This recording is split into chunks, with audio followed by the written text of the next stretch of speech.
पूरा विश्व 5 जून को पर्यावरण दिवस के रूप में मना रहा है, मगर अब इस दिन का नाम बदलकर पेड़ लगाओ दिवस कर दिया जाना चाहिए, क्योंकि इस दिन हर कोई पेड़ लगा रहा है। कोई फेसबुक पे पेड़ लगा रहा है, कोई इंस्टाग्राम पे पेड़ों की स्टोरी बना रहा है, कोई ट्विटर पे पेड़ लगा रहा है और साल भर पेड़ों की तस्करी करने वाला वीरप्पन टाइप माफिया तो इन सब के अलावा बड़े बड़े अखबारों और न्यूज चैनलों में पेड़ लगा रहा है। वैसे जब कोई सेलिब्रिटी पेड़ लगाता है तो पूरे तामझाम के साथ मैदान में आता है, जैसे एक हैंडसम सी कुदाली, एक खूबसूरत सा अच्छी लंबाई वाला अच्छी नस्ल का खूबसूरत पौधा, एक बढ़िया हाई डेफिनेशन कैमरा, शहर का नामी गिरामी फोटोग्राफर, 4-5 बड़े बड़े चैनलों के न्यूज रिपोर्टर और इन सबके साथ में लगभग 20-25 वॉलंटियर्स जिनका मकसद सिर्फ इतना होता है कि कल के अखबार में माननीय के साथ में उनका एक फोटो आ जाए, जिसे वो अपनी डीपी बनाकर फेसबुक, ट्विटर और इंस्टाग्राम पे लगा दे। जी हाँ, मगर बेचारा पेड़ ये सब कुछ जानता है। वो जानता है कि आज उसके साथ इतने लोग खड़े हैं, मगर कल से उसके साथ केवल और केवल पर्यावरण ही होगा। वो जानता है कि उसकी हालत बिल्कुल उस बकरे जैसी है जिसकी हलाल करने और बलि देने से पहले पूजा की जाती है। फोटो खिंचवाने के बाद या पूजा करने के बाद में बकरे को थालियों में परोस दिया जाता है और पेड़ को आत्मनिर्भर होने के लिए पर्यावरण के हवाले कर दिया जाता है। इस एनवायरनमेंट डे का थीम था बायोडाइवर्सिटी। इसके माध्यम से यह संदेश दिया गया कि इंसान के एग्जिस्टेंस के लिए दुनिया के दूसरे जीवों का जिंदा रहना भी बहुत जरूरी है, मगर इन थीम डिसाइड करने वालों को कौन समझाए कि यहाँ कुछ लोग तो ऐसे हैं जो अपने जिंदा रहने के लिए दूसरे जीवों को मारना ज्यादा जरूरी समझते हैं। जी हाँ, इनके लिए बायोडाइवर्सिटी का असली मीनिंग है इनके खाने की थाली में टिक्का, शोरबा, कबाब और रोगन जोश का होना। कुछ मुर्गा खा रहे हैं, कोई बकरा खा रहा है, कोई सुअर खा जा रहा है, कोई तो पूरे का पूरा भैंसा लपेट जा रहा है। तीतर, मुर्गी, खरगोश, बटेर, हिरन किसी को नहीं छोड़ते ये। यहां तक कि आधी रात में निकलने वाले बेचारे चमगादड़ को भी मार कर खा जाते हैं। अब कुदरत भी मगर बैलेंस बनाना जानती है।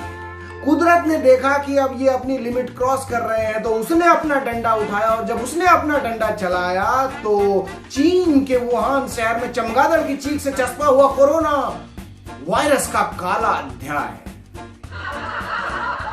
The black episode of corona, और इसके बाद पूरी दुनिया में लॉकडाउन लग गया।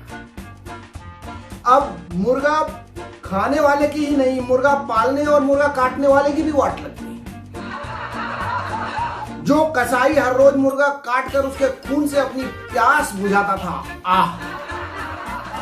वो 2 जून की रोटी का मोहताज हो गया। और जब उसे 2 जून को रोटी नहीं मिली तो उसने 5 जून को अपने उस मुर्गे के साथ फोटो खींचकर पर्यावरण दिवस मनाया। जी हाँ, कोई पेड़ के साथ फोटो खिंचवा रहा है, कोई मुर्गे के साथ फोटो खिंचवा रहा है, तो कोई साइकिल के साथ फोटो खिंचवा के पर्यावरण दिवस सेलिब्रेट कर रहा है। ये जनाब पूरे साल में 1 दिन साइकिल चलाते हैं। इनके इस साइकिल चलाने से पर्यावरण का कुछ भला हो या ना हो, मगर साइकिल की सर्विसिंग जरूर हो जाती है। रिपेयर वाले को भी 1000-2000 रुपए मिल जाते हैं। आप सोच रहे होंगे कि केवल 1000-2000 रुपए क्या मायने रखते हैं, मगर लॉकडाउन का समय चल रहा है, ये जरूर ध्यान में रखिए।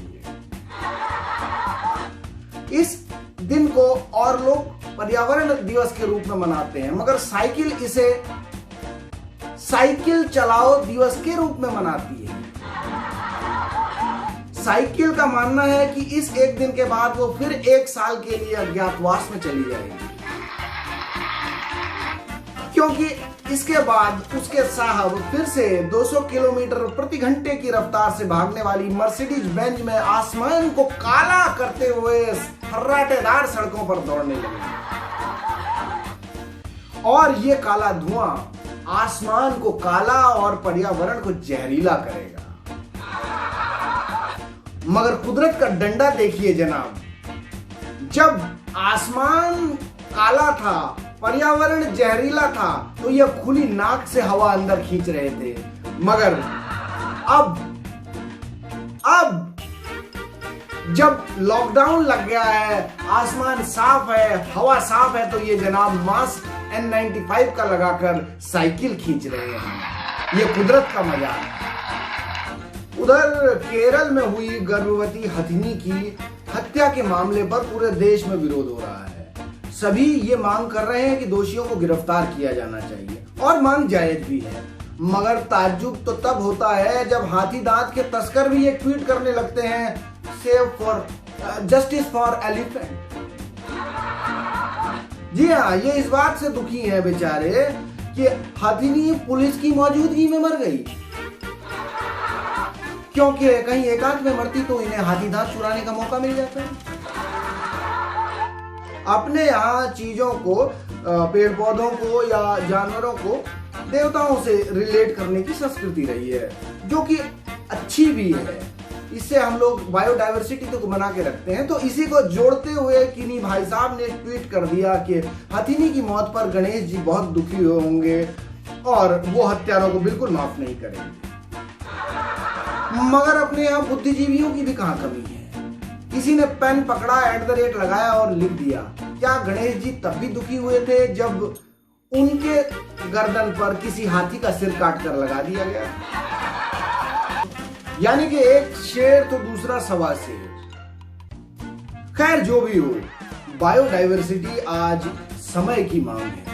अब ये आपको तय करना है कि आप इसे अपने चारों ओर पर्यावरण में चाहते हैं या फिर अपनी थाली में। मगर अगर आप इसे अपनी थाली में चाहते हैं तो याद रखें कि आपको भी एक दिन किसी का निवाला बनना हो।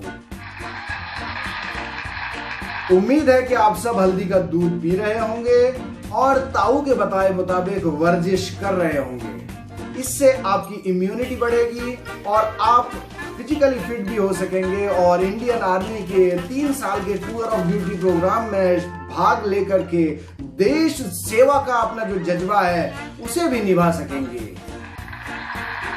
ताऊ और टूर ऑफ ड्यूटी वाले वीडियोस के डिस्क्रिप्शन के लिंक हमने डिस्क्रिप्शन में दे दिए हैं, आप उन्हें भी देखिए। हंसते रहिए, हंसाते रहिए, सीखते रहिए, सिखाते रहिए। शेयर कीजिए, लाइक कीजिए, कमेंट कीजिए, सब्सक्राइब कीजिए, घंटी बजाइए, हमें ढेर सारा आपका प्यार दीजिए, लाइक कीजिए। जय हिंद, जय भारत।